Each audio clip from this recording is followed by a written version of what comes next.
Ukraine fights for already 3 years against much bigger, larger, stronger enemy.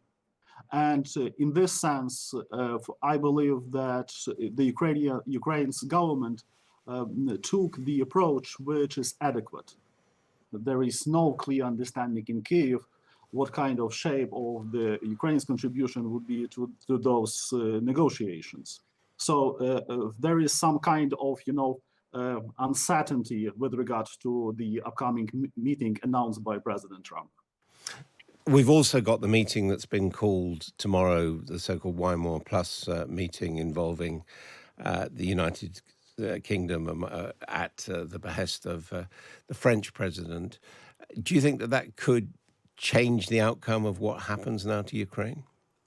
I believe that the French initiative is very important, and that can have an essential input, an essential input in what we see these days.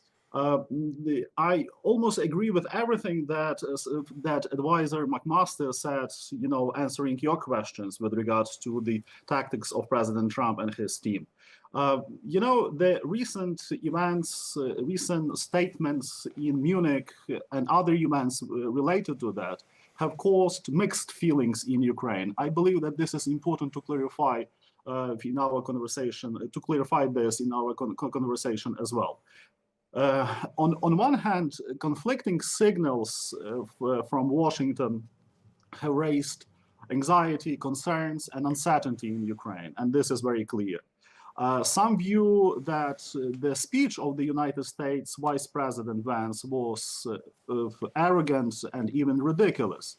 Some dangerous intellectuals even suggest that the United States Vice President came to Germany to teach Germans not to offend neo-Nazis, and this sounds ridiculous. He barely mentioned Russia in his speech.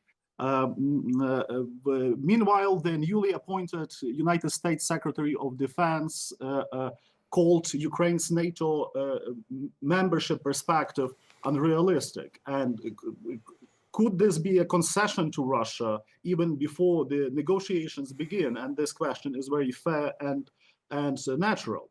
On another hand, we see that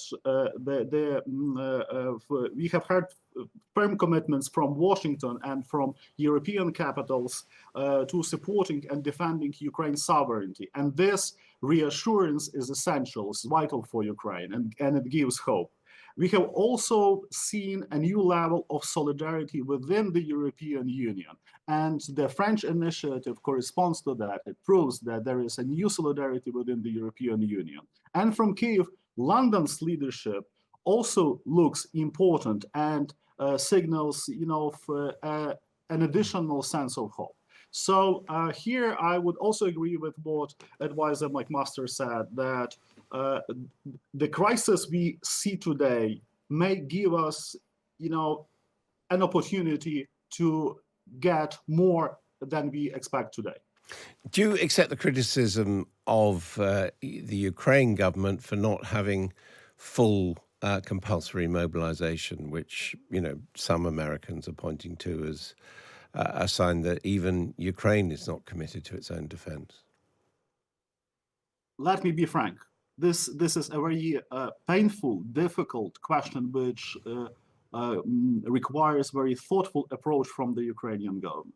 Ukraine fights for already 3 years against much bigger, larger, stronger enemy. And in this sense, I believe that the Ukraine's government took the approach which is adequate. Adequate, but do you feel that Ukraine has done enough to be able to get America to change its mind and give it an offer after a settlement of actually one day becoming a member of NATO?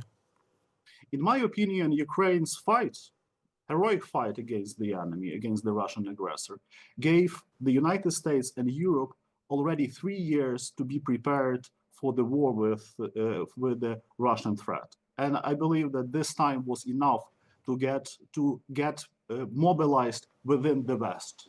And today, we actually face all these disputes and debates as a result of this eternal question: how should you be prepared for the war?